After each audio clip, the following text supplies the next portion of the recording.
Welcome back to my YouTube channel Unique Classes. आज हम करेंगे क्लास 12 की जो फिजिकल एजुकेशन है उसमें जो नॉकआउट टूर्नामेंट आता है वो करेंगे हम। तो हमने ले लिए यहाँ पर जो टीम्स है वो हमने 13 दी है। तो जो टीम्स है उसके अकॉर्डिंग ही क्या होता है हमें डिसाइड करना होता है। अगर जो टीम है वो ऑड नंबर है यानी कि जो 13 है वो क्या होता है ऑड नंबर है, तो इसके अलग फॉर्मूले होते हैं। और इवन नंबर की जो टीम अगर दी जाती है जैसे कि मान लीजिए 6 दे दी 12 दे दी तो उसका अलग होता है फॉर्मूला। उसके अलग फॉर्मूले से क्या होता है फिक्सर ड्रॉ होता है नॉकआउट टूर्नामेंट का। तो मैंने इससे पहले इंग्लिश मीडियम के लिए इवन नंबर से कैसे नॉकआउट फिक्सचर ड्रॉ कर सकते हैं उसकी वीडियो बनाई हुई है, तो आपको उसका लिंक डिस्क्रिप्शन बॉक्स में मिल जाएगा अगर अभी तक नहीं देखी है तो हमारी जो टीम है वो है 13 यानी कि ऑड नंबर। ऑड नंबर कैसे पहचानेंगे हम? सबसे पहली बात तो यही आती है, अगर जो टीम है यानी कि यहाँ पे 13 दी गई है अगर वह 2 से डिवाइड नहीं होती है, कुछ ना कुछ रिमाइंडर बच जाता है, तो वो क्या होता है ऑड नंबर होता है। तो ये हमारा ऑड नंबर। चलिए स्टार्ट करते हैं। अपना फिक्सचर कैसे तैयार करेंगे इसलिए पहले हम फॉर्मूले से डिटेल्स निकालेंगे और उसके बाद हम फिक्सचर ड्रॉ करेंगे। और जो नॉकआउट टूर्नामेंट का क्वेश्चन है वो बहुत बार या कहा जाए कि हर बार नॉकआउट टूर्नामेंट या फिर जो सीडिंग देकर जो नॉकआउट टूर्नामेंट है या फिर लीग टूर्नामेंट है इसके क्वेश्चंस आते हैं। तो देखिए सबसे पहले हमें निकालना होगा टोटल नंबर ऑफ मैचेस कि जो नॉकआउट टूर्नामेंट से जो टीम है उसमें मैच कितने होंगे। जो नॉकआउट टूर्नामेंट है उसमें मैच कितने होंगे, टोटल नंबर ऑफ मैचेस।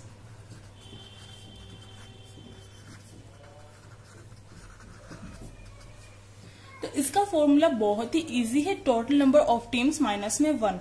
जितनी टीम दी गई है टोटल नंबर ऑफ टीम उसमें से हम 1 माइनस कर देंगे तो टोटल नंबर ऑफ मैचेस हमारे निकल कर आ जाएंगे। तो आपको जैसा जैसे यहाँ पर कराया जा रहा है बिल्कुल वैसे ही सेम टू सेम आपको करना होगा। फॉर्मूला लिखना भी होगा, विदाउट फॉर्मूले के कर देंगे तो आपका जो आंसर है उसमें मुश्किल से आपको 1 नंबर मिल सकता है 5 नंबर में से। तो आप देख सकते हैं आपको फॉर्मूले याद होने चाहिए, बस फॉर्मूले का खेल है वरना सब कुछ इजी है। अब 13 में से हमने 1 माइनस किया क्योंकि फॉर्मूला क्या कहता है टोटल नंबर ऑफ टीम्स जितनी दी गई है यानी कि 13 उसमें से 1 माइनस करना, ये 12 आ जाएगा। नेक्स्ट हमारा जो इसका स्टेप होता है वो होता है टोटल नंबर ऑफ राउंड्स यानी कि जो राउंड्स है वो कितने होंगे। एक मैच जो मैच 13 टीमों का जो मैच होगा इसमें राउंड्स कितने होंगे।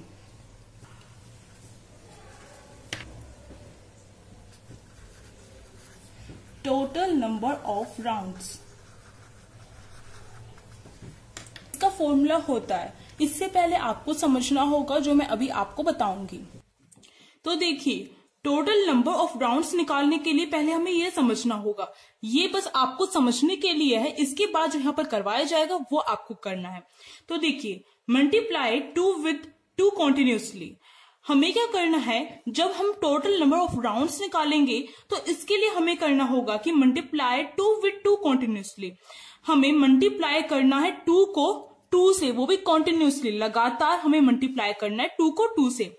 जैसे कि यहाँ पे एग्जाम्पल दिया गया है 2 इंटू में 2 इंटू में 2 एंड सो ऑन। तो इस टाइप से हमें मल्टीप्लाई करना है until the multiplication value reaches equal to, until जब तक द मल्टीप्लीकेशन वैल्यू, जो मल्टीप्लीकेशन वैल्यू है जो यहाँ पर मल्टीप्लाई करने के बाद जो वैल्यू आएगी, जब तक वो वैल्यू जो यहाँ पर मल्टीप्लीकेशन करने के बाद जो वैल्यू आएगी वह रीचेज पहुंचती नहीं है equal to the total number of teams. जब तक जो वैल्यू मल्टीप्लीकेशन करने के बाद जो वैल्यू निकल के आएगी जब तक वह इक्वल नहीं होती है टोटल नंबर ऑफ टीम्स के, जितनी हमें नंबर ऑफ टीम्स दी गई है उसके इक्वल नहीं होती है, तब तक हमें क्या करना है मल्टीप्लीकेशन करना है। तो जैसे कि यहाँ पर हम एग्जाम्पल लेके देख लेते हैं, ये यहाँ पर एग्जाम्पल है। मान लीजिए आपकी जो टोटल नंबर ऑफ टीम्स है वो 16 दी गई है, तो आपको क्या करना है राउंड्स निकालने के लिए हमें 2 को कंटिन्यूसली मल्टीप्लाई करते जाना है और जो उसकी वैल्यू है मल्टीप्लीकेशन करने के बाद जो वैल्यू निकल के आएगी जब तक वह किसके इक्वल नहीं होती, टीम्स के इक्वल नहीं होती, जब तक मल्टीप्लाई करते जाना है। तो देखिए 2 इंटू में 2 टू जा 4, 4 टू जा 8, तो 8 क्या है 8, 16 तो नहीं आया है 8, फिर हम दोबारा से इसको मल्टीप्लाई करेंगे 2 से, तो 2 2 2 जा 4, 4 2 जा 8 और 8 2 जा 16। तो हमारे जो ये हम यहीं पर क्या करेंगे, इसे खत्म कर देंगे, क्योंकि जो इसकी मल्टीप्लाई करने के बाद जो इसकी वैल्यू निकल के आ रही है वो हमारी 16 निकल के आ रही है। तो जो हमें टीम दी गई थी वो उसके इक्वल वैल्यू निकल के आ गई है, तो इसलिए ये यहीं पर हो जाएगा। अब देखिए आगे देखिए, the multiplication until the multiplication value reaches or more than the total number of teams। अगर मान लीजिए आपका मल्टीप्लाई करने के बाद भी 2 को बार बार कॉन्टिन्यूसली मल्टीप्लाई करने के बाद भी आपकी जो वैल्यू है वो आपकी टीमों के इक्वल नहीं है, अगर आपकी जो मल्टीप्लीकेशन वैल्यू है वो टीमों के इक्वल नहीं है, तो आप क्या करेंगे? तो इसका भी एग्जांपल लेके देखते हैं। More than the total number of teams, तो हमें क्या करना होगा, हमें या तो पूरे के पूरे जो टीमों के इक्वल आ जाए तो ठीक रहेगा हमारा, अगर नहीं आता है तो हमें उससे ज्यादा वाला लेना होता है। तो इसका एक एग्जांपल लेके देखते हैं। अब देखिए, हमें टोटल नंबर ऑफ टीम्स 12 दिया गया है। अब हम इसे करते हैं। 2 2 जा 4, 4 2 जा 8, 8 2 जा 16 होता है। तो 8 क्या है, अगर हम यहीं तक रुक जाएंगे तो हमारा इक्वल तो नहीं हो रहा है टीमों के, और ना तो 12 आएगा अगर दोबारा से मल्टीप्लाई करेंगे। तो क्या करना होगा हमें, नेक्स्ट बार भी हमें 2 से। तो अब ये 2 2 जा 4, 4 2 जा 8, 8 2 जा 16, तो ये हमारा 16 निकल के आ रहा है। तो या तो पूरा का पूरा जो टीमों की जो टीम्स जो दी गई है तो पूरी की पूरी वो निकल के आ जाए, अगर वो ना आए तो उससे अगले वाले को हम लेंगे। तो ये आपको यहां तक समझ में आ गया होगा। Then calculate the repetition of digit 2। फिर उसके बाद क्या करना है कि हमें जो कैलकुलेट करना है, जितनी बार डिजिट 2 रिपीट हुआ है उसे हमें कैलकुलेट करना है। तो देखिए ऊपर वाले में 1 2 3 4, तो ये 4 बार रिपीट हुआ है। और ये देखिए जो हमने एग्जांपल लिया था 12 टीमों का, 12 टीम्स का, 1 2 3 4, हमें जो 2 की जो मल्टीप्लाई किए गए हैं इसे हमें काउंट करना है। जो रिपीटेशन है इसकी वो हमें काउंट करनी है। 1 2 3 4, इसमें भी क्या है, 4 निकल के आए हैं। तो हमारे जो राउंड्स होंगे वो 4 हो गए हैं, इस वाले के भी और इस वाले के भी। तो ये जो आपको यहाँ पर बताया गया है ये बस आपको समझाने के लिए बताया गया है, आपको एग्जाम में नहीं लिख के आना है, बस आपको समझाने के लिए यहाँ पर बताया गया है। आपने समझ लिया होगा। तो इसे निकालने के लिए हमें क्या करना पड़ता है, रिपीटेशन ऑफ 2 डिजिट, जो अभी अभी आपको बताया है कि कितनी बार, जो 13 है, क्योंकि अब हम करके देखेंगे 2 इंटू में 2 कितना होता है, 2 2 जा 4, 4 13 से कम है, आगे करते हैं। 4 इंटू 2 8, 8 भी कम है, 8 इंटू 2 करेंगे तो हमारा कितना निकल के आएगा, 16 निकल के आएगा। पर अगर हम 8 पे ही स्टॉप हो जाते हैं, यानी कि 2 2 जा 4 और 4 2 जा 8, यहां तक कि हम रुक जाते हैं, हमें या तो पूरा का पूरा जो टीम है उतना का उतना निकल के आ जाए तो ठीक है, अगर नहीं निकलता है तो उसे एक्स्ट्रा लेना पड़ेगा। तो यहाँ पर पूरा का पूरा नहीं निकल रहा है, 13 से कम है, और अगर इसे एक बार और मल्टीप्लाई करेंगे 2 से तो क्या होगा, ये 16 होगा। तो हम 8 तक नहीं रुकेंगे, हम इसे दोबारा से मल्टीप्लाई करेंगे 2 से। तो 2 से मल्टीप्लाई किया तो 16 निकल के आता है, यानी कि हमारा पूरा पूरा 13 नहीं आया है, इसलिए हमें दोबारा से हमें उससे ज्यादा वाला लेना पड़ा, पर उससे कम वाला नहीं लेंगे। तो अब देखिए रिपीटेशन ऑफ 2 डिजिट, कितने टाइम रिपीट हुआ है 2 डिजिट, 1 2 3 4। तो यहाँ पर जो रिपीटेशन तो आपको बताना होगा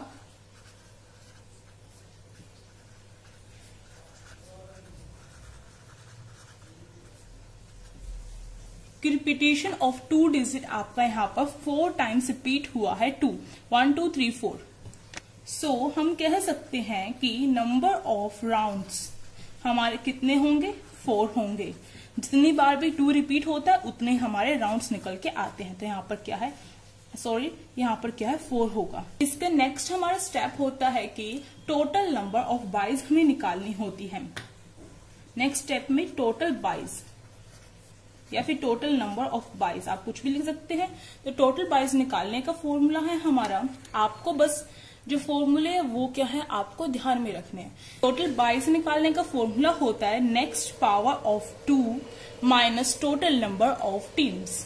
तो next power of 2 minus total number of teams.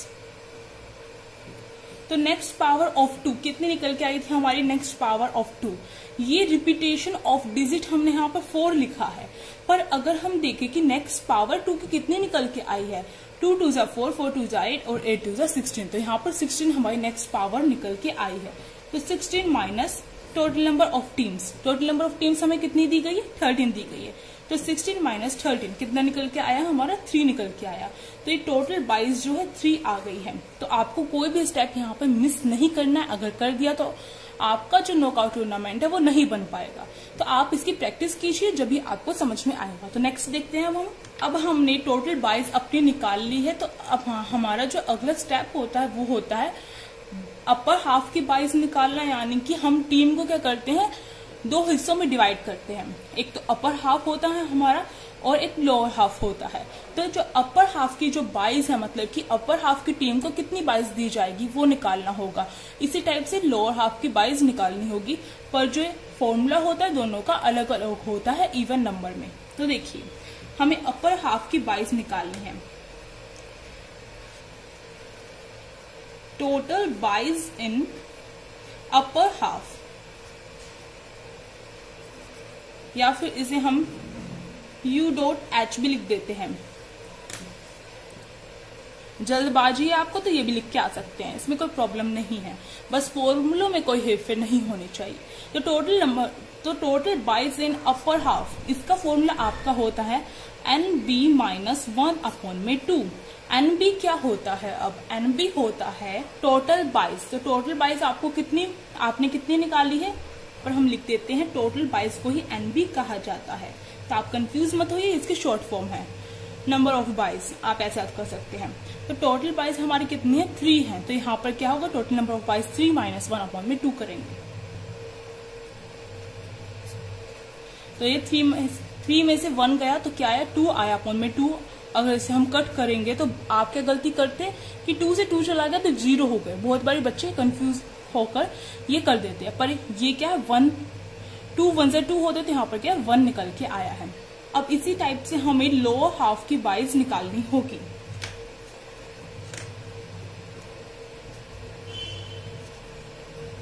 Total 22 in lower half, इसे हम L.H भी बोलते हैं, या फिर शॉर्ट फॉर्म इसके ये यूज करते हैं।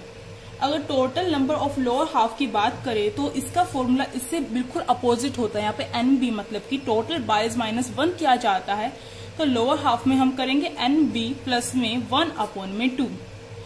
तो आपको याद रखना है कि अपर हाफ में माइनस किया जाता है और लोअर हाफ में प्लस किया जाता है, बस आपको ये बात ध्यान रखनी है। आपको हमेशा याद रखना है कि अपर हाफ में 22 निकालने के लिए माइनस करेंगे और लोअर हाफ में प्लस करेंगे। बस ये इवन नंबर में ही ऐसा होता है, इवन नंबर जब दिया जाए। और नंबर के लिए अलग फॉर्मूला है। तो नंबर ऑफ 22 हमारी, यानी कि टोटल 22 कितनी है, 3 है। तो 3 प्लस में 1/2, अगर 3 में 1 प्लस करते हैं तो 4/2 इक्वल टू, अगर इसे कट करके 2 निकल के आएगा। हमारे लोअर हाफ की जो 22 है वो 2 निकल के आई। अब अभी हमने 22 निकाल ली है टोटल नंबर ऑफ। अब हमें क्या करना है, total number of upper half जो टीम है वो निकालनी है। इसी टाइप से जो लोअर हाफ की टीम्स है वो निकालनी है, यानी कि डिवाइड करेंगे जब हम टीम को, तो अपर हाफ में कितनी रखेंगे और लोअर हाफ में कितनी रखेंगे। ऐसे अपनी मर्जी से तो नहीं रख सकते। तो देखिए टीम्स इन अपर हाफ, तो अपर हाफ में जो टीम्स है उसे निकालने का फॉर्मूला होता है हमारा N+1/2।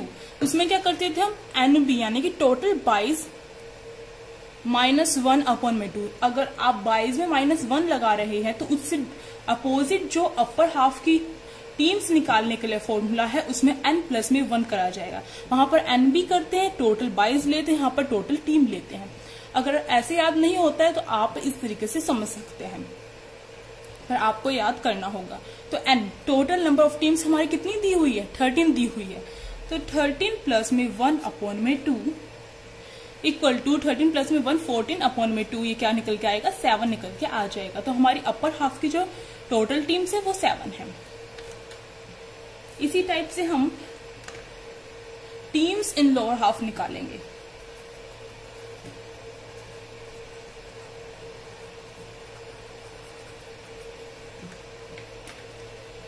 इसका फॉर्मूला ऐसे ही है, अगर यहाँ पे ऊपर वाले में हमने प्लस लगाया तो इससे अपोजिट क्या होगा, लोअर में n-1/2। फॉर्मूले बस आपको याद करने हैं। एक आप अपनी कॉपी में क्या करेंगे, फॉर्मूले लिख लीजिए और उसे बार बार प्रैक्टिस कीजिए, आपको याद हो जाएंगे। n-1/2। तो यहाँ पर n क्या है, नंबर ऑफ टीम्स कितनी है हमारी 13, प्लस में सॉरी यहाँ पे माइनस आएगा, -1/2। तो 13 में से 1 गया, कितना आया हमारा 12/2। अब इसे डिवाइड करते हैं तो 6 आता है, 2 6 12। अब चलिए हम अपना ड्रॉ करते हैं नॉक आउट टूर्नामेंट, क्योंकि जो नॉक आउट टूर्नामेंट ड्रॉ करने के लिए सबसे पहले हमें जो इसकी डिटेल्स होती है वो निकालनी पड़ती है। उनका फॉर्मूला आपको यहाँ पर दिए गए हैं, इस टाइप से हमने सारी डिटेल्स निकाल ली है। तो चलिए ड्रॉ करते हैं। तो चलिए देखिए, मैंने यहाँ पर नॉक आउट टूर्नामेंट निकालने के लिए सबसे पहले करना होगा, हमें टीम्स लिखनी होगी। टीम्स हमारी 13 है, तो मैंने यहाँ पे 13 तक लिख दिया काउंटिंग। अब फिर करना पड़ता है कितने राउंड्स निकल के आए थे हमारे नंबर ऑफ राउंड्स 4 निकल के आए थे, तो हमने यहाँ पर 4 राउंड्स लिख दिया, 1 2 3 4। ठीक है, इसके आगे हमें करना होता है, अब देखिए हमने हमारी जो अपर हाफ की जो टीम्स है वो उसने 7 निकाली है और लोअर हाफ की 6 निकाली है। तो हमें क्या करना पड़ेगा, 7 ये रहा, तो यहाँ से हम इसे यहाँ से डिवाइड कर देंगे। तो ये हमारी अपर हाफ की होगी 7 टीम्स और लोअर हाफ की हमारी 6 है, तो 1 2 3 4 5 6, तो 6 हमारी क्या होगी, लोअर हाफ की बच गई है। ठीक है, ये स्टेप हो चुका है। इसके बाद हमें नेक्स्ट करना होता है कि अपर हाफ में कितनी बाइस दी गई है और लोअर हाफ में कितनी बाइस दी गई है। तो देखिए एक बार दोबारा से, हमने जो अपर हाफ की जो बाइस थी वो हमारी 1 निकल के आई थी और लोअर हाफ की जो बाइस है वो हमारी 2 निकल के आई थी। तो अपर हाफ की 1 बाई है, यानी कि ये जो है ये अपर हाफ है और ये लोअर हाफ है, तो अपर हाफ की 1 बाई है, तो आप सबसे ऊपर एक बाई दे दीजिए। अगर यहाँ पर मान लीजिए 3 बाई होती तो आप किस टाइप से देते, पहले सबसे ऊपर देते, फिर सबसे नीचे देते और फिर दोबारा से ऊपर देते, यानी कि सेकंड वाले को देते, पर यहाँ पर 1 है तो इसलिए यहाँ पर दी है। अब लोअर हाफ की 2 बाई है, तो यानी कि वही स्टेप फॉलो करेंगे हम। सबसे ऊपर वाली जो टीम है ये 8 वाली को बाई दी 1, ये 1 हो गई। अब सबसे नीचे आएंगे हम, यहाँ पर हमने दूसरी बाई दे दी। अगर तीसरी देनी होती तो 9th वाले पे दोबारा आ जाते हम, इसी टाइप से चलता रहता, पर 2 देनी है तो हमारे हाथ तक हो गया है। अब क्या करना होता है, हमें जो बाई किसको दी जाती है, बाई उस टीम को दी जाती है जो फर्स्ट राउंड में ना खेलकर सीधे सेकंड राउंड में खेलती है, यानी कि जो 1 है वो फर्स्ट राउंड में नहीं खेलेगी, सीधे सेकंड राउंड में खेलेगी। इसी टाइप से 8 और 13 जो है वो फर्स्ट राउंड में ना खेलकर सेकंड राउंड में खेलेगी, पर जो बाकी बची हुई टीम है वो तो फर्स्ट राउंड में खेलेगी, तो उन्हें खिलाना होगा। तो देखिए हम क्या करते हैं, पेयर बना के क्या करते हैं, उनका मैच करवाते हैं। जैसे कि यहाँ पर 2 और 3 है, इन दोनों का पेयर बनाया और यहाँ पर मैच करवाया। मान लीजिए इसमें से कोई एक टीम जीत के आ चुकी है, तो यहाँ पर आप समझने के लिए या फिर आप लिख सकते हैं, यहाँ पर मान लीजिए मैंने कहा 3 जीत के आ चुके हैं यहाँ से। अब नेक्स्ट देखिए 4 और 5 है, तो इन दोनों का मैच हुआ। 4 5 में से मान लीजिए यहाँ पर 4 जीत के आ गई है। 6 7 का मैच हुआ, तो मान लीजिए यहाँ पर 6 जीत के आ गई है। तो ऐसे पेयर बना के हमें मैच करने होते हैं। अब ट्रिक ये आती है यहाँ पर कि आप किस टाइप से आप एग्जाम में कैसे पहचानेंगे कि आपका नॉकआउट टूर्नामेंट बिल्कुल सही बनता हुआ जा रहा है। इसे पहचानने का जो स्टेप है वो भी यहीं पर आता है, इसे देखने का। अगर यहाँ पर कोई जो टीम है वो नहीं बचती, यानी कि सबका मैच हो चुका है, केवल बाई वाली टीम जो है यहाँ पर उसका मैच नहीं हुआ क्योंकि उसे बाई मिली हुई है, वो सेकंड राउंड में खेलेगी। अगर इसके अलावा कोई टीम रह जाती है जिसका मैच नहीं होता है, यानी कि उसका कोई पेयर नहीं होता है मैच करवाने के लिए, मान लीजिए यहाँ पर एक और टीम रह जाती, तो ये आपका क्या है, नॉकआउट बिल्कुल खराब बनता। ठीक है, फिर आपको चेक करने होंगे आपके फॉर्मूले कहाँ पर मिस्टेक हुई है या फिर कैलकुलेशन मिस्टेक हुई है, तो वो चीजें चेक करनी होंगी। पर देखिए 7 के बाद जो अपर हाफ की जो टीम है उन सबका मैच हो चुका है, यहाँ पर कोई भी नहीं बची है जिसका मैच नहीं हुआ है। अब देखिए इसी टाइप से हम नेक्स्ट में करेंगे, लोअर हाफ में 9 और 10 का मैच करवाते हैं। मान लीजिए 10 जीत के आ गई, 11 12 का मैच करवाई तो 11 जीत के आ गई। अब जो 13 उसे बाई मिली है वो नेक्स्ट राउंड में खेलेगी। अब देखते हैं, अब जो बाई मिली हुई टीम है वो भी खेलेंगी और जो जीत के आई हुई टीम है यानी कि 3 4 और 6 ये भी खेलेंगी, और इसी टाइप से हमें पेयर बनाते हुए मैच करवाते जाना है। तो यहाँ पे जो 1 है वो सेकंड राउंड में खेलेगी, तो 1 और 3 का मैच करवाएंगे। आप 3 4 का मत करवाइएगा भूल के भी, क्योंकि क्या होगा, इससे आपका आंसर गलत हो जाएगा, क्योंकि आप 1 को इंक्लूड करेंगे सेकंड मैच में। तो 1 जो है वो अब खेलेगी 3 के साथ, 1 और 3 खेलती है, तो मान लीजिए 1 जीत के आ गई है। अब 4 और 6 जीत के आई हुई टीम है, अब इसे भूल जाएंगे, अब ये देखेंगे 4 और 6 इन दोनों का मैच होता है तो 4 जीत के आ गई मान लीजिए। ऐसे ही देखिए अब 8 और 10 का मैच कराएंगे, क्योंकि जो 8 है उसे बाई मिली थी, वो सेकंड राउंड में खेलेगी सीधे, तो 8 और 10 का मैच होता है तो मान लीजिए 8 जीत के आ गई। 11 और 13, क्योंकि 13 बाय मिली हुई थी, वो सेकंड राउंड में खेलेगी। 13 और 11 का मैच हुआ, यानी कि 11 और 13 का मैच हुआ, क्योंकि 11 जीत के आई हुई और ये इसमें बाई मिली थी, इन दोनों का मैच होता है तो मान लीजिए यहाँ पे 13 जीत गई। आपको नीट और क्लीन जो एग्जाम में नॉकआउट टूर्नामेंट बनाना है तो प्रैक्टिस आपको करनी होगी। देखिए 1 और 4 का मैच होता है, क्योंकि ये सेकंड राउंड में जीती है अपर हाफ से, तो इन दोनों का मैच हुआ, तो मान लीजिए यहाँ पर 4 जीत के आ गई है। इसी टाइप से 8 और 13 का मैच होता है, क्योंकि सेकंड राउंड में 8 और 13 लोअर हाफ से जीती है, तो इन दोनों का पेयर बन रहा है, क्योंकि इसके अलावा यहाँ पर और कोई टीम नहीं है। तो 8 और 13 का मैच हुआ, तो यहाँ पर मान लीजिए 8 जीत के आ गई है। अब क्या है, ये सेमीफाइनल हो चुका है। जो फाइनल राउंड होता है उससे पहले वाला क्या होता है, सेमीफाइनल होता है। इसका मतलब अपर हाफ से कौन सी टीम जीती है, 4 जीत के आई है, और लोअर हाफ से 8 जीती है। अब क्या होगा, अभी तक क्या कर रहे थे हम, अपर हाफ की जो टीम है आपस में मैच कर रही थी और लोअर हाफ की आपस में कर रही थी। अब जो फाइनल राउंड होगा उसमें अपर हाफ की जो टीम जीत के आई, यानी कि 4 जीत के आई है, और लोअर हाफ से 8 जीत के आई, इन दोनों का मैच फाइनल में होगा। मान लीजिए 8 और 4 का मैच हुआ, तो यहाँ पर कौन सी से जीत के आई वो हम किसी को भी रख सकते हैं, ऐसा नहीं है कि आपको ऊपर वाले को समझना है। ये जो आपको यहाँ पर दी जा रही है आपको समझाने के लिए लिखी जा रही है, आप भी लिख सकते हैं, इससे मार्क्स नहीं कटेंगे, आपको इजी होगा। अगर 4 और 8 का मैच होता है तो आप क्या कर सकते हैं, किसी को भी जिता सकते हैं। मैं यहाँ पर 4 को जिता रही हूँ, तो 4 का यहाँ पर विनर बन चुकी है। तो विनर टीम कौन सी निकल के आई है, हमारी 4 निकल के आई है। तो आपसे ये नहीं पूछेंगे विनर टीम कौन सी निकली, आपसे नॉकआउट टूर्नामेंट का जो ये है समझेंगे। नॉकआउट टूर्नामेंट ड्रॉ करने के लिए कहेंगे, और ये हमारा नॉकआउट टूर्नामेंट बन गया है। एक और लास्ट में आके कैसे पता चलेगा, स्टार्टिंग में तो हमने पहचान लिया कि हम सही जा रहे हैं, हमारा सही बन रहा है, लास्ट में आके हमें पता चलेगा जो फाइनल जो राउंड है, यानी कि हमारे 4 राउंड निकल के आए थे और 4 राउंड में ही मैच के हमारा फिनिश हो जाता है, तो हमारा जो है वो बिल्कुल सही है, सही बना है, और इसमें आपको पूरे मार्क्स मिलने से कोई नहीं रोक सकता है। प्रैक्टिस बस आपके हाथ में। अगर आपको किसी भी टीम में कोई भी कंफ्यूजन हो रही है, आप फ्रीली क्या कर सकते हैं, कमेंट कर सकते हैं, आपकी हेल्प की जाएगी। अगर वीडियो अच्छी लगी तो लाइक शेयर एंड कमेंट करके बताएं कैसी लगी। अगर चैनल पर नए हो तो सब्सक्राइब कर सकते हैं, और साइड में जो बेल आइकन है उसे प्रेस करना मत भूलिएगा, जिससे कि न्यू वीडियो की नोटिफिकेशन आपके फोन में आ सके। Thank you.